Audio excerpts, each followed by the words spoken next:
Hello everyone. सो इस video में आई be telling you कि मैंने क्या क्या मिस्टेक्स की थी during my preparation, what worked for me, what help me clearing CDS. तो किन किन चीज़ों से कौन कौन सी चीज़ें वर्क करती हैं और कौन कौन सी चीज़ें वर्क नहीं करती हैं, ठीक है। या फिर ऐसी कुछ चीज़ें जो हमें अवॉइड करनी चाहिए ड्यूरिंग आवर प्रिपरेशन, किन किन चीज़ों का हमें ध्यान रखना चाहिए। और लास्ट के मंथ में ऐसी क्या स्ट्रैटेजी होनी चाहिए, कौन कौन सी चीज़ों पे हमें वर्क करना चाहिए, कौन कौन सी चीज़ों को हमें प्रायोरिटाइज करना चाहिए। So will see this in this video. सब चीज़ें देखेंगे हम। तो पहले जो मेरी प्रेपरेशन से या मेरे एक्सपीरियंसेस से जो जो भी इम्पोर्टेंट टेक अवेज हैं दैट विल सी। तो पहला हमारे पास जो सबसे इम्पोर्टेंट पिलर होता है प्रेपरेशन का, वो होता है प्रीवियस ईयर पेपर्स। क्योंकि प्रीवियस ईयर पेपर से हमें इंसाइट मिलता है कि what type of question the examiner is asking. क्या कितना डेप्थ का क्वेश्चन आ रहा है, कौन से एरिया से कितना क्वेश्चन आ रहा है, ये सब हमें कहाँ से पता चलेगा? Previous year papers. सो इसका एनालिसिस करना इज वेरी इंपॉर्टेंट। एनालिसिस कैसे करते हैं उसके लिए विल मैं देखूंगी, अगर हो सके तो I make another video for that, इसमें नहीं हो सकता। सो कैसे एनालिसिस करते हैं वो बहुत इंपॉर्टेंट है। चलो, पहला देखते हैं हम, analyse the level of question. आपको इतना पता होना बहुत जरूरी है कि किस टाइप के क्वेश्चन पूछ रहे हैं। हर एग्जाम का, मोस्ट ऑफ द एग्जाम अगर आप देखोगे सिलेबस तो सेम ही है, वही पॉलिटी पूछ रहा है, वही हिस्ट्री पूछ रहा है। बट किस लेवल के क्वेश्चंस वो पूछ रहा है दैट इज इम्पोर्टेंट। आपको पीवाईक्यू से वो चीज पता चलेगी। दूसरी आपको ये चीज पता चलेगी कि इम्पोर्टेंट थीम्स क्या है या टॉपिक्स क्या है। फॉर एग्जाम्पल अगर हम पॉलिटी पकड़ते हैं तो यू नो दैट कि फंडामेंटल ड्यूटीज, फंडामेंटल राइट्स आपकी हो गई, डीपीएसपी हो गया, ठीक है, पार्लियामेंट चैप्टर है। इन सब चैप्टर से क्या आता है आपके, मेनली आपका दैट पंचायती राज इंस्टीट्यूशंस वाला जो है, that is also important. Supreme court हो गया आपका, सुप्रीम कोर्ट वाला, हाई कोर्ट वाला। सो ये सारे के सारे आपको पता है कि ये इंपॉर्टेंट थीम्स हैं या टॉपिक्स हैं जहाँ से क्वेश्चन बनते हैं। अब किस लेवल के क्वेश्चन बनते हैं ये भी आपको पता होना चाहिए, ठीक है। दूसरा है, जब भी आप एक क्वेश्चन को देख रहे हो, ऐसा नहीं है कि यार क्वेश्चन दिया है, पीवाईक्यू आपने क्या किया, क्वेश्चन देखा, आंसर देखे, रट लिया आंसर। क्योंकि वो सेम क्वेश्चन तो आपको डालने नहीं वाला। आपको क्या करना है, जब भी क्वेश्चन को एनालिसिस करना है या एनालाइज करना है, तो आपको एग्जामिनर का माइंडसेट पकड़ना बहुत जरूरी है कि अगर उसने क्वेश्चन दिया है तो क्या सोच के दिया होगा।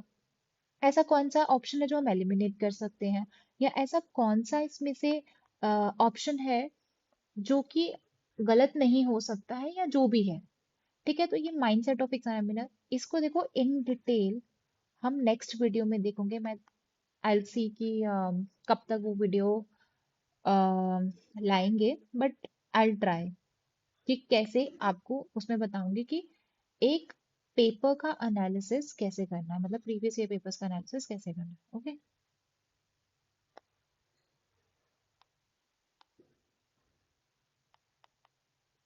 Next we have is make notes of. अच्छा, आपको कोई, अब कुछ कुछ क्या होता है ना, कि जरूरी नहीं कि आप कोई भी बुक पढ़ रहे हो तो आपको सारे फैक्ट्स उसी में मिलेंगे। कुछ कुछ ऐसे क्या होते हैं, इंपॉर्टेंट से फैक्ट्स होते हैं जो आपको प्रीवियस ईयर पेपर से मिलते हैं, तो आप उसको क्या कर लो, अलग से नोट कर लो। कोई एक नोट्स बना सकते हो आप, ठीक है। या फिर ए फोर साइज शीट ले लो, उस पे आप क्या कर लो, उसको लिख लो। और जब आपका एग्जाम हो उससे पहले आप इसको एक बार रिवाइज कर लो, ठीक है। अब क्या होता है, बाकी के एग्जाम्स जो कि यूपीएससी कंडक्ट कराता है आपका, ठीक है, सीएससी हो गया, एनडीए हो गया, और बाकी के सारे जो भी जियो साइंटिस्ट के भी क्वेश्चन पेपर्स आते हैं, तो आप उनको भी सॉल्व कीजिए। उससे सॉल्व करके आपको क्या पता चल जाएगा। फॉर एग्जाम्पल इस बार आ रहा है आपका 21 अप्रैल को पेपर है, ठीक है। तो आप देख सकते हो इस साल के, अगर इस साल में अगर कोई भी जैन फेब में कोई भी पेपर हुआ है, या फिर जो रीसेंट वाला यूपीएससी ने जो भी कंडक्ट कराया होगा आप उसको देख सकते हो, या पिछले 2 साल के देख सकते हो। तो उसमें देखिए कि यूपीएससी किस पे फोकस कर रहा है, ऐसे कौन कौन से टॉपिक्स है जहाँ से क्वेश्चंस बन रहे हैं। तो आप ये सारे के सारे जो एग्जाम्स हैं वो आपको हेल्प करेंगे और अच्छे से एनालाइज करने के लिए, ओके। सेकेंड हमारा की पॉइंट क्या है, that is consolidation of notes. देखिए, आप हर बार लक्ष्मीकांत नहीं पकड़ सकते, हर बार आप अपनी स्पेक्ट्रम नहीं पकड़ सकते या कोई भी आपका सोर्स नहीं पकड़ सकते उसको रिवाइज करने के लिए। आपको जब भी एग्जाम से पहले जाना तो आपका एटलीस्ट आपके इतने हैंडी नोट्स होने चाहिए कि आप उसको 1-2 घंटे में रिवाइज कर लो, एटलीस्ट एक दिन में तो रिवाइज कर लो उसको। सो आपके जो नोट्स है उसको कंसोलिडेट करो, पूरे के पूरे अच्छे से बना लो। 2-3-4 बार आप उसको कंसोलिडेट करो, अच्छे से कंसोलिडेट करो एंड देन वहीं से रिवीजन करो। Okay, one source one book. ऐसा मत क्या करो कि यार भाग रहे हो कि अब एक बुक, एक सब्जेक्ट है और उसके लिए 10 बुक्स पकड़ ली तुम लोगों ने। ऐसा मत करो कि अगर आपने पीवाईक्यू में ऐसा कोई फैक्ट देखा जो आपको कोई एक पर्टिकुलर बुक में दिखा एंड आप वो बुक पढ़ने लग पड़े, कोई फायदा नहीं है उस चीज का। एक फैक्ट के लिए आप कोई अलग से बुक नहीं पढ़ सकते। सो आपको क्या करना है, what you need to do is you have to select one source per book per subject. Okay, so मेरे sources क्या थे आपको मैं बता देती हूँ। See, I was also preparing for civil services, ठीक है। तो मेरे को तो ये sources रेफर करने ही थे, तो इसीलिए for modern history मैंने स्पेक्ट्रम को किया था। एंशंट और मिडीवल के लिए पहले मैंने एंशंट के लिए आर एस शर्मा पढ़ी थी। मिडीवल तो मैंने कवर की नहीं थी स्टार्टिंग में, बट आफ्टर दैट बाद में मैंने क्या किया था, पूनम दलाल की एक बुक आती है जिसमें एंशंट मिडीवल बहुत अच्छे से कवर किया हुआ है, बहुत सारे फैक्ट्स हैं। एंड मैंने एक सीरीज भी डाली है यूट्यूब पे, वहां पे मेरे आपको हैंड रिटन नोट्स मिल जाएंगे एंशंट और मिडीवल हिस्ट्री के, ठीक है। कंसोलिडेटेड है विद टाइमलाइन है। देन ज्योग्राफी मैंने कवर की थी एनसीईआरटी 8 to 12 क्लास। वैसे आप क्या कर सकते हो ना, एक बार गो थ्रू हो सकते हो from 6 to 12 class, okay. Otherwise 11 12 की तो मोस्ट इंपॉर्टेंट है आपके लिए। नेक्स्ट फॉर पॉलिटी, ऑब्वियस है हमारा लक्ष्मीकांत है, वहीं से मैंने अपने नोट्स प्रिपेयर किए थे। और शॉर्ट कर करके मतलब आप क्या कर सकते हो, इतने हैंडी बना लो कि एटलीस्ट बिफोर एग्जाम आपको इजी हो जाए 1-2 घंटे में उसको रिवाइज करना। नेक्स्ट हमारे पास आता है इकोनॉमिक्स। इकोनॉमिक्स मैंने कवर किया था क्लास 11 की एनसीईआरटी। मैक्रो माइक्रो आप दोनों पढ़ सकते हो, इसके लिए माइक्रो पढ़ना पड़ेगा आपको। अगर माइक्रो पूरी नहीं भी पढ़ी जा रही है ना, एटलीस्ट आप उसके पीवाईक्यूज कर लो, बहुत इंपॉर्टेंट है, ठीक है। वही रिपीट होता है आपका। नेक्स्ट साइंस, साइंस जो है बहुत इंपॉर्टेंट है। एनसीईआरटी से किया मैंने 6 to 10 क्लास। अभी वो थोड़ा सा 11th के कॉन्सेप्ट भी पूछ रहा है, तो आप 11th भी थोड़ा सा गो थ्रू हो सकते हो, कुछ मेन मेन इंपॉर्टेंट टॉपिक्स है वहां से आप देख सकते हो। अब नेक्स्ट जो है, you have to revise your notes as many time as you can. देखो रिवीजन को कभी भी ना ऐसे कैजुअली मत लिया करो कि ठीक है भाई तुमने एक बार रिवाइज किया और उसको छोड़ दिया। तुम अपने नोट्स को जितना रिवाइज करोगे ना उतना अच्छा है। और नोट्स ऐसे बनाओ जो सिर्फ और सिर्फ एग्जाम ओरिएंटेड हो आपके। फॉर एग्जाम्पल अगर आप वो आपको डीपीएसपी पूछ रहा है तो यू शुड नो कि डीपीएसपी पता होनी चाहिए, पहले कौन सा आर्टिकल उससे एसोसिएटेड है आपको वो पता होना चाहिए, कौन सी अमेंडमेंट ने कौन सा डीपीएसपी ऐड किया था आपको वो पता होना चाहिए, ठीक है। तो ये आपको ये जो मेजर मेजर इन्फॉर्मेशन है वो होना चाहिए। जैसे कहानी लिख के नहीं बैठ जाना है, क्योंकि कहानी तो पूरी लक्ष्मीकांत में भी लिखी हुई है, बट हमें सिर्फ वो चीजें देखनी है जो एग्जाम में पूछ रहा है।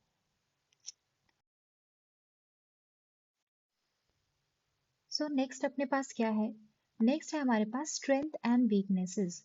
तो आपको चाहे आप प्रिपरेशन में हो कैसे भी हो, स्टार्ट कर रहे हो प्रिपरेशन, तो आपको पता होना चाहिए कि आपका स्ट्रेंथ क्या है, आपका वीकनेस क्या है, कौन सा स्ट्रॉन्ग पॉइंट है आपका, किस कौन सा सब्जेक्ट आपका फेवरेट है। तो जैसे कि आपको क्या करना है, प्ले टू योर स्ट्रेंथ। आपको अपने स्ट्रेंथ के साथ ही खेलना है। ऐसा नहीं है कि आपने कैजुअली ले लिया उसको कि यार मेरी ये स्ट्रेंथ है तो मैं इस पे इतना ज्यादा वर्क नहीं करूंगा, मेरे को ऑलरेडी आता है। फॉर एग्जाम्पल अगर मैं अपनी बात करूँ ना, तो मेरा स्ट्रेंथ क्या था, इंग्लिश था, इंग्लिश भी था और जीएस भी था। तो साइंस भी मैंने पढ़ा था तो मेरे को अच्छा लगता था। तो मैंने क्या किया था, इंग्लिश को तो मैंने पीवाईक्यू से कवर कर लिया, अच्छे से कर लिया था कि कौन कौन सी चीजें रिपीटेडली पूछ रहा है। अगर एरर डिटेक्शन से आ रहा है, अगर कोई भी चीज एरर डिटेक्शन से वो पूछ रहा है मेरे को, तो कौन कौन से ऐसे रूल्स हैं जो कि वो पूछ रहा है। ओके, तो मैंने वहां से कर लिया। इंग्लिश तो वहां से हो गया, साइंस भी मैंने अच्छे से कर लिया था, जीएस भी कर लिया था। तो देखो अगर आप इंग्लिश जैसे आपकी स्ट्रॉन्ग है और स्ट्रॉन्ग बना लो, ताकि आप जितने ज्यादा वहां से मार्क्स फेच कर सकते हो उतने ज्यादा कर लो। उसको और ज्यादा स्ट्रॉन्ग कर लिया हमने। अब आती है बात वीकनेस की। तो वीकनेस को भी हमें छोड़ना नहीं है, हमें एटलीस्ट उतना कर लो कि यार बेसिक हो जाए। जैसे कि मेरा इकोनॉमिक्स वीक वीक था तो मैंने उसको एनसीईआरटी से उसका बेसिक कर लिया था, मैंने नहीं कोई अलग से इकोनॉमिक्स की बुक पढ़ी थी। मैंने सिर्फ क्या किया था, 11th क्लास की एनसीईआरटी पढ़ ली थी।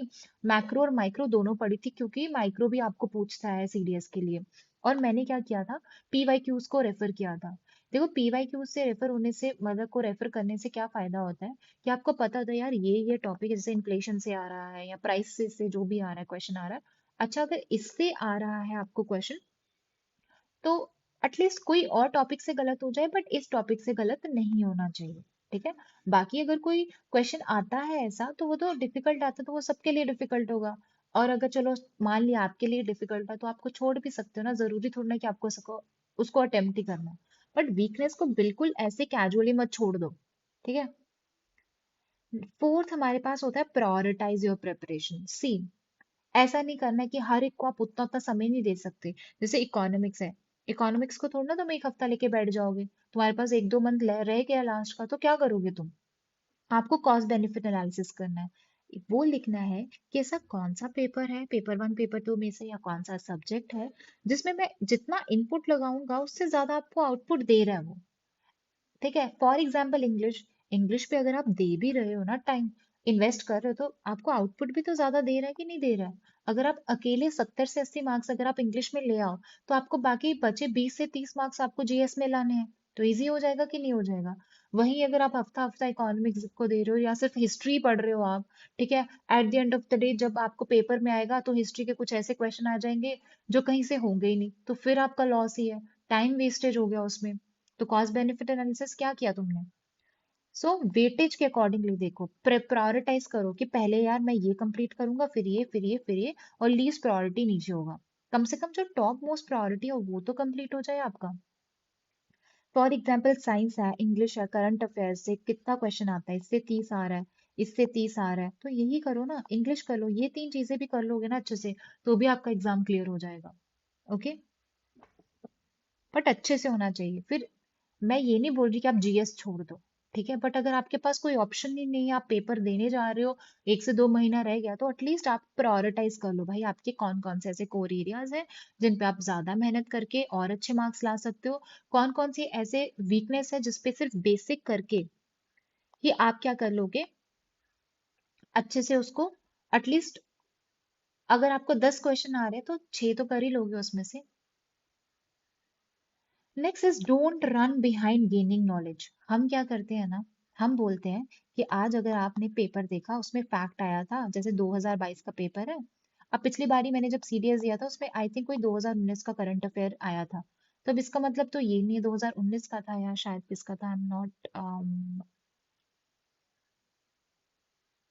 मेरे को याद ही नहीं आ रहा अभी, शायद फॉरगेट, आई थिंक, मेरे को आई थिंक 2019 का ही आया था।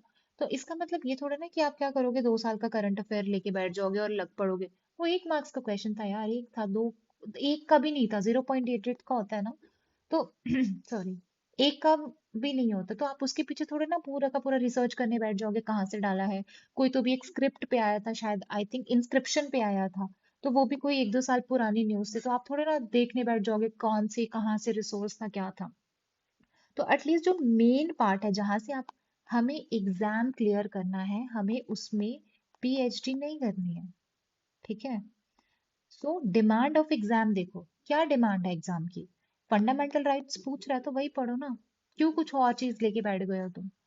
अगर तुम्हें फंडामेंटल ड्यूटी से पूछ रहा है वो पढ़ो ना, तुम क्यों एक्ट्स, अगर तुम्हें नहीं पूछ रहा तो क्यों पढ़ने हैं? सिंपल सा पूछ रहा है अगर एक्ट में से, तो सिंपल सिंपल पढ़ो, इन डेप्थ जाने की जरूरत ही नहीं है। Next is you need to filter the content, content आपको ये देखना बहुत जरूरी है।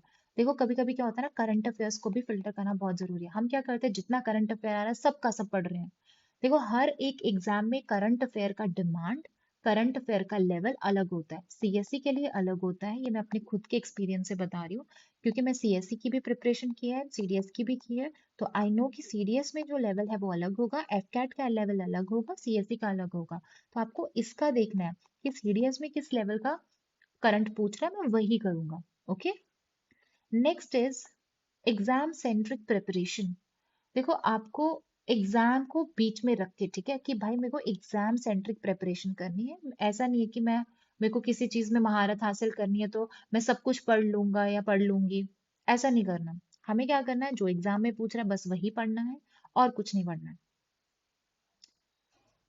अगर पढ़ने का इतना ही शौक है तो एक काम करना, जब एग्जाम क्लियर हो जाएगा उसके बाद पढ़ लेंगे वो, ठीक है।